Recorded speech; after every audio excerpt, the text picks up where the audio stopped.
Continuamos en la UNED y estamos en el grado de Historia del Arte. Historia del arte clásico en la antigüedad. Y estamos hablando del arte etrusco. Hablemos de la pintura mural. Se trata de una pintura que decora las paredes de las tumbas, aunque se ha supuesto que como la tumba imitaba la vivienda, también en las casas etruscas podría haber decoración pintada sobre los muros. En el siglo VI a.C., la pintura mural ya aparece en las tumbas excavadas en la roca extendida por toda Etruria, siendo los principales focos Tarquinia, Cerveteri y Veies.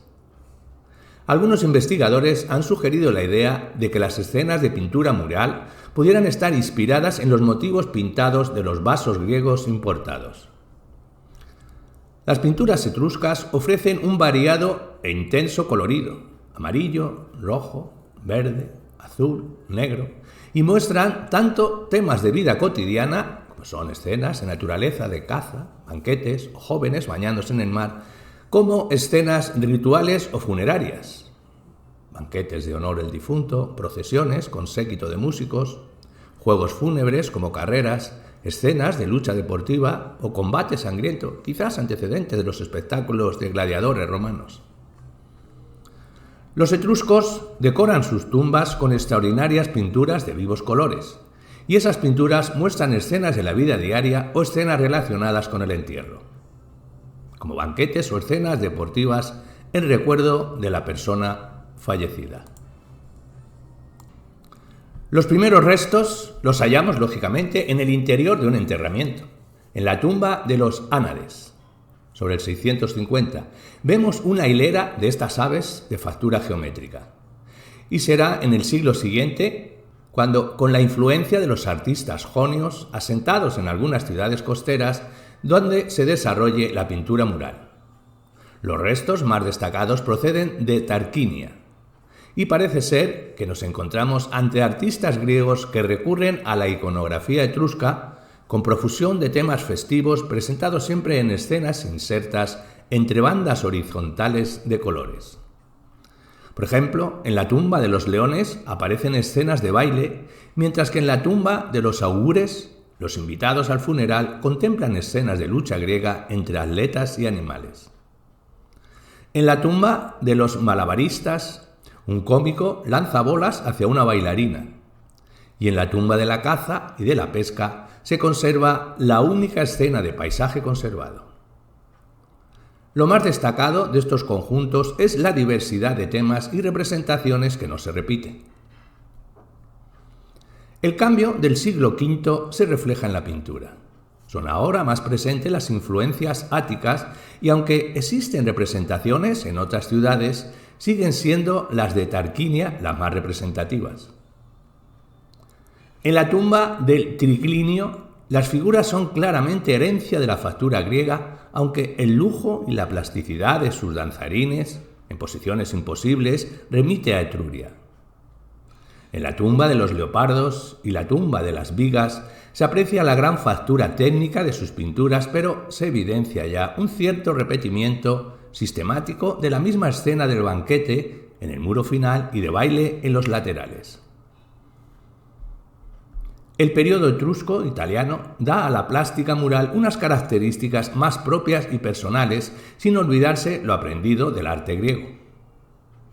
Aparece ahora Charu, el demonio etrusco de la muerte, y el género narrativo tiene también aquí su reflejo, como en la tumba del monte Esquilino de Roma, que relata las guerras entre romanos y samnitas. La otra novedad es la expresión directa y realista que ofrecían los rostros, tal como se observa en la tumba Francois de Bursi, que muestra un noble de manera realista que parece interpelar al espectador. La pintura de tumbas se relacionaba con la creencia de la vida del difunto en el más allá.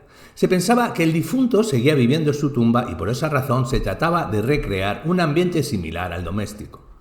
Las escenas se disponían en frisos continuos sobre las paredes interiores del recinto funerario. La figura humana era el principal centro de interés. Se la representaba de acuerdo a ciertas convenciones cromáticas, el cuerpo masculino en tonalidades rojizas y el femenino en tonalidades más claras. La técnica empleada era la del fresco, al seco, y se aplicaba una delgada capa de yeso. Sobre esta capa se aplicaba otra de cal. A diferencia del fresco, se dejaba secar la capa de cal y sobre esta superficie seca se aplicaba pintura al temple, pigmento diluido en agua con un aglutinante. Los contornos se destacaban con carbón. Con el tiempo se fue incorporando el modelado. Uno de los temas favoritos de la pintura de tumbas era el banquete. Esta representación aludía claramente al banquete funerario que se celebraba como parte de las honras fúnebres y en el que todos los familiares participaban de la comida considerando al difunto como un convidado más. Hacia mediados del siglo VI a.C. ingresó desde Grecia la costumbre del banquete en el cual los comensales se recostaban en un cliné o sofá, especialmente diseñado para este fin. El banquete griego no era un banquete funerario, sino una práctica reservada a personajes de alto rango social y como tal era un signo de prestigio. A partir de entonces, la incorporación del tema a las tumbas etruscas también tuvo por objetivo destacar la pertenencia del difunto a un grupo de élite dentro de la sociedad. La pintura del banquete eternizaba el momento en el que el grupo gentilicio se reunía en torno del difunto, reafirmando su pertenencia a la clase social privilegiada. Por lo tanto, la iconología del banquete etrusco obedece a dos significados, el escatológico y el gentilicio. A partir del siglo V AC se introdujo una innovación. El difunto comenzó a representarse en el banquete coronado de laureles y con el torso desnudo, asimilándose a los grandes héroes de la mitología. La pintura de las tumbas etruscas se caracterizó por la vivacidad y la dinámica. Sin embargo, es a partir del siglo IV a.C. donde el ambiente alegre y festivo comenzó a ser sustituido por una atmósfera sombría y apesadumbrada. El cambio puede relacionarse con los acontecimientos del momento. Etruria ha ingresado en una etapa de decadencia, durante la cual será absorbida paulatinamente dentro del Estado romano. Entre las manifestaciones más antiguas en la pintura etrusca figuran una serie de placas de terracota pintada de alrededor de 1 metro de altura por unos 50 de ancho. Se empleaban para decorar el interior de las villas y de los edificios civiles y religiosos. Se usaban también para decorar el interior de las tumbas. Formaban un friso continuo que cubría la parte inferior de las paredes. Las placas más famosas y mejor conservadas son las llamadas placas Bocanegra, mediados del siglo VI. Se trata de 5 placas que actualmente se encuentran en el British Museum. 2 de las placas exhiben esfinges. La esfinge es un ejemplo de iconografía de origen oriental. Se trata de un animal fabuloso. En este caso presenta alas de ave, cuerpo de león y cabeza humana. La posición de la esfinge, en estricto perfil, pero con el ojo de frente y la forma de las alas terminadas en grandes volutas y decoradas con plumas estilizadas en colores alternados, responden a la manera arcaica y orientalizante de representar estos animales míticos. Las placas de campana actualmente en el Museo del Louvre presentan características formales similares. Las figuras aparecen en estricto perfil con el ojo de frente y los colores predominantes son el crema, el lacre y el negro. La iconografía es dudosa. Se cree que esta escena representa a Heracles rescatando al Cetis de su suicidio sacrificial. Según este mito, Admeto, rey de Feras, solicita la mano de Alcestis, hija de Pelias, rey de Iolco. Pelias dice que le dará la mano de su hija a quien llegue en un carro tirado por leones y jabalíes. Admeto lo logra con ayuda de Apolo, pero cambio Apolo pide la vida de Admeto o de alguien que se sacrifique en su lugar. Alcestis se sacrifica en lugar de su esposo y muere. Al poco tiempo, Admeto relata lo sucedido a Heracles, quien desciende al inframundo y rescata a Alcestis. La escena podría, sin embargo, representar simplemente a un sacerdote oficiando un sacrificio ante un altar. Las pinturas más importantes en el periodo jónico, etrusco, proceden de las tumbas de la región de Tarquinia. Esta ciudad etrusca vivió un largo periodo de esplendor que abarcó principalmente los siglos VI y V a.C. Basó su riqueza en la producción minera y el comercio con Grecia, Fenicia y Cartago. Las familias aristocráticas de Tarquinia admiraban las costumbres y el gusto artístico de Grecia. Solían contratar artistas griegos inmigrantes para cumplir con las necesidades rituales de la decoración funeraria. Actualmente solo se conserva la pintura parietal de las tumbas, pero posiblemente también las viviendas etruscas se decoraban de esta manera.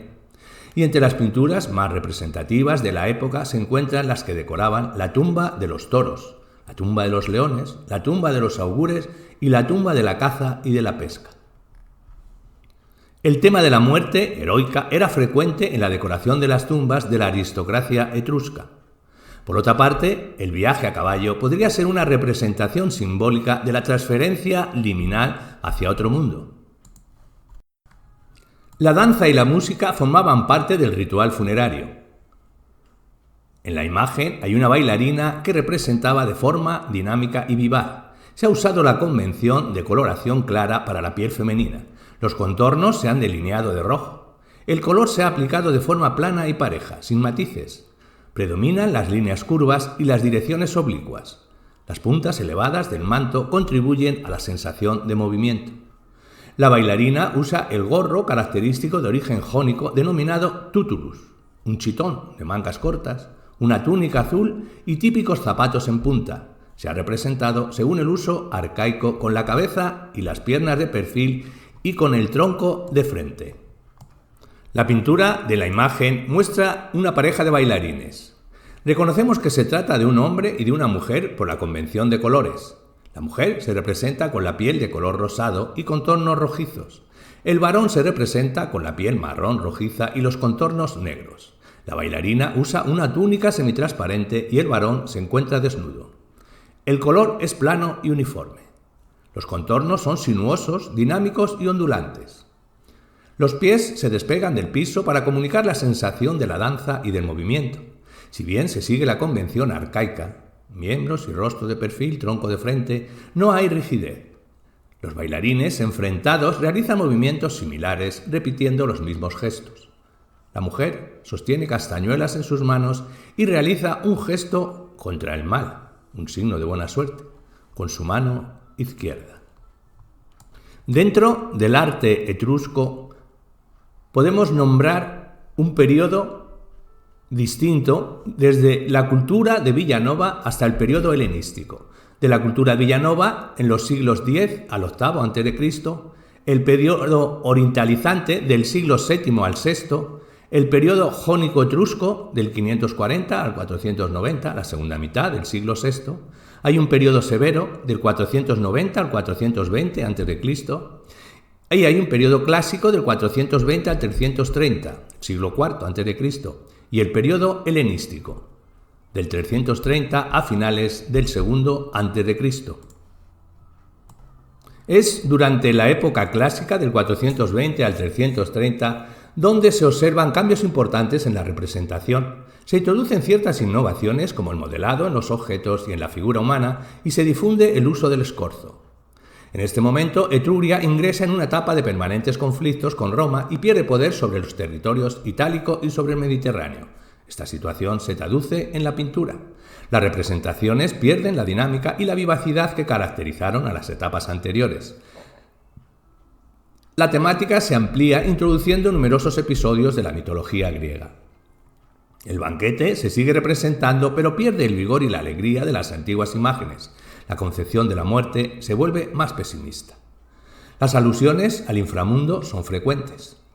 Las obras más representativas de esta época son el sarcófago de las Amazonas, mediados del siglo IV, y la tumba del Orco.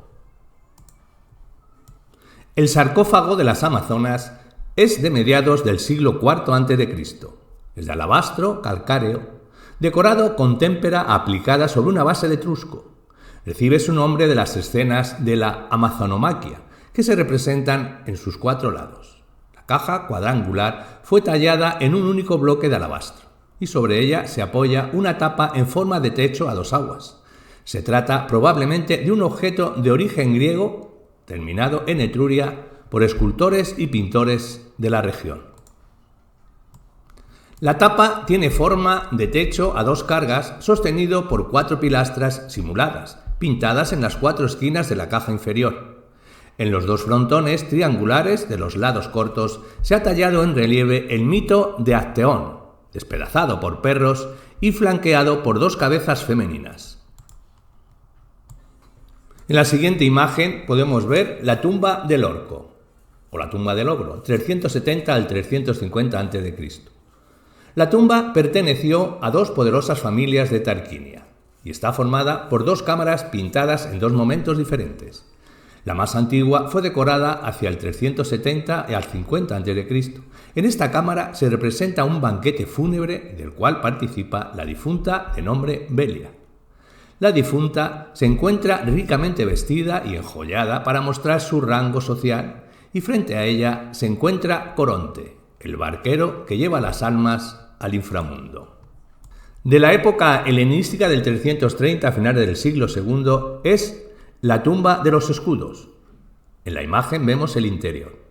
En esta época continúa la visión pesimista y melancólica sobre la vida del más allá, pero crece el dramatismo. Los ejemplos más representativos de la época son las de la imagen, la tumba de los escudos, Tarquinia 350 a.C.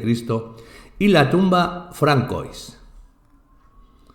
De la tumba de los escudos, llamada así porque la cámara del fondo está decorada con 14 escudos pintados. La tumba perteneció a la familia Belch. En una de las paredes se representa el banquete de Lach Bercha con su esposa y deudos. Lach ofrece un huevo a su esposa. El mensaje esencial es la reunión y la fuerza de la familia. A la izquierda, una criada sostiene un abanico.